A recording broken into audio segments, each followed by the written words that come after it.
All right, there we've got a cocoa fruit growing up there. And they also just grow coming right out of the actual tree here.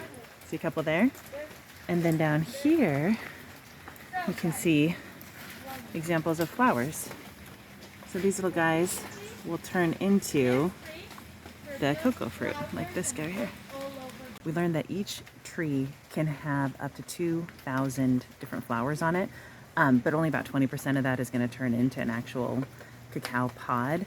And there's two different things that can get in the way of actually being able to harvest the seeds out of that when it's all done. I'll show you. So one is like this guy here, right?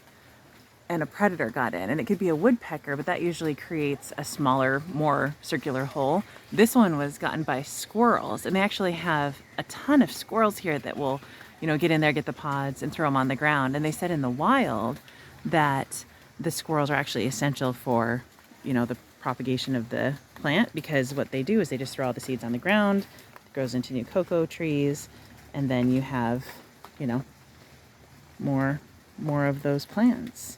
But here it gets really expensive, and so what they do is they plant other trees. Like there's a banana tree right there, there's a plantain tree over here, they plant guava, so that the squirrels basically have a lot of other easier to access options, so that they don't come and get these lovely pods. But they still do from time to time. They say they lose about 6% to them, but that's, you know, a reasonable amount. There's another one up there you can kind of see the squirrels got into. So here's the other thing that risks the cocoa pods, and it's disease. So it kind of starts with this brown kind of stain looking thing like that there, and then it spreads, and I'll show you what it turns into. So here's a pod here that has gotten taken over by this. It's kind of like this powdery fungus stuff, and if you touch it, it'll come off on your hands. You touch another plant with it, and it'll infect that plant. But she said that this is why Central America isn't one of the biggest producers in the world, is because of this specific fungus. And it's not yet in Africa, but if it gets there, it'll be problematic. They also said that you know that a cocoa pod is ready to harvest by the color. So it's either pink or yellow or a third one that I can't remember, but they're so hard that there's no way to know outside of the color of them. And then once you pop it open, there's seeds inside, so you get to eat. And we're gonna try one in a second. Yes, hard.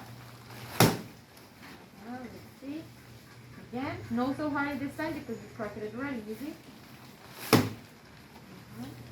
Help you? Taste it. Don't touch it because we're gonna taste it, but go and show them. Okay, so here's the little pod that's in there. It's very gummy. Very slimy. See? And they said not to eat the seed because the seed's really repulsive. Go. We're gonna try this. It's very slimy. It tastes like gummy bear. Mm-hmm. Yeah, that's actually really good. You like it? I choked on it. Okay, it's a 7-day process. Here's day 1, and they're actually fermenting, and they're using the natural bacteria from the bugs to start that process. Here's day 2. Every day we move it to a different compartment. Day 3, all of the kind of slimy stuff is gone. Here's day 4, even more so. And then I think, is this day 5 right here? Day 5 right here. And then day 6. And then day 7. And then it's ready to be roasted. Okay, we're grinding up the cacao beans to make cocoa nibs. Crazy. So this is a traditional way of separating the shells from the cacao nibs. So the shells are lighter, so when she fans them, they blow away, and then the cocoa nibs fall straight down. All right, here we got cocoa nibs. And now we're grinding it up. Thank you. There you go. Okay, here's the final result. It's kind of soft. Guys, also this tool here in Costa Rica is very common. All right, so this is called Drink of the Gods. It's got, where do we go? There we go. It's got cacao, vanilla, corn, and chile in it. Cheers.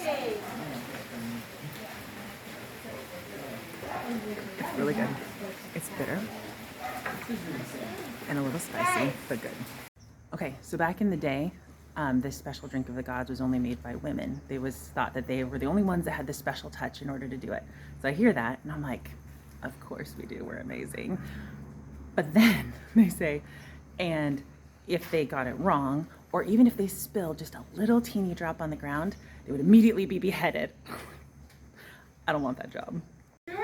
Okay, I got finished chocolate with vanilla and sea salt. Oh my gosh, that's so good.